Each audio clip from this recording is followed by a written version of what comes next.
Hello mga katatak trending, maligayang pagbabalik sa aking YouTube channel. Ito na naman ang nakakagulat na balita ngayon sa mundo ng politika. Grabe, lumulutang ngayon ang issue patungkol sa magkakapatid na Amy Marcos at PBBM. Ang issue na ito ay legit mula sa isang reliable source. Ayon sa nakalap nating impormasyon, sobrang disappointed si PBBM sa kanyang ate na si Senadora Amy Marcos. Grabe na kasi ang ginagawa ni Amy na paninira sa kanyang sariling kapatid. At panganay pa naman daw siya, pero siya itong todo paninira kay PBBM sa social media. Grabe talagang harap-harapang tinaydor ni Amy Marcos si PBBM at garapalan na ang pagkampi nito sa mga Duterte. Wala naman daw masama na hindi suportahan ang sariling kapatid sa kanyang administrasyon. Subalit mas pinili pa rin ni Amy Marcos ang hindi niya kadugo. Sukdulan na ang ginagawa ni Amy Marcos. At ayon pa sa lumalabas na reliable source, maliban dyan ay may issue na naman tungkol sa kalusugan ni PBBM. Ipinapakita lamang niya na wala siyang pakialam kay PBBM at nakipagkita na lamang di umano ito sa kanyang ina, hindi na dahil kay PBBM.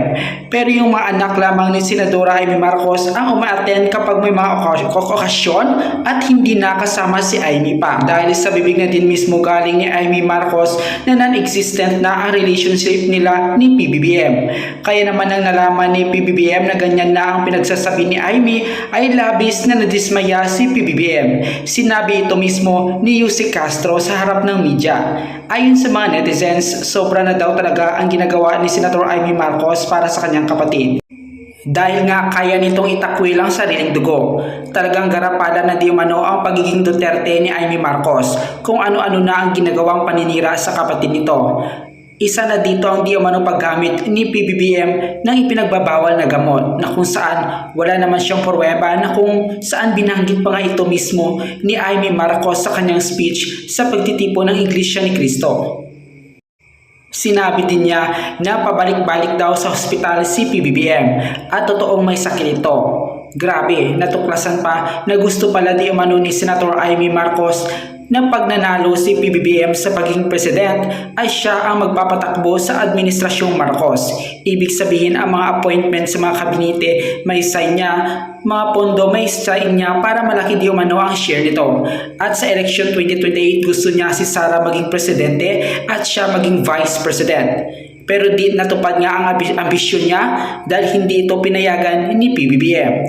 Dahil mas pinakinggan ni PBBM ang asawa niya at pinsan na si Romualdez kaysa sa kanya dahil mas tiwala si PBBM sa kanila kaysa sa sariling kapatid. Kung kaya ganoon na lamang ang galit di umano ni Amy kay PBBM at ngayon lantaran na siyang dumistansya. Pero sana kung hindi man siya pabor sa mga desisyon ni PBBM ay sana ginalang niya at huwag nang siraan pa. Below the belt na kasi ang kanyang paninira. Kayo mga katatak trending, ano ang inyong masasabi sa inyong napanood at nalaman? Comment down below.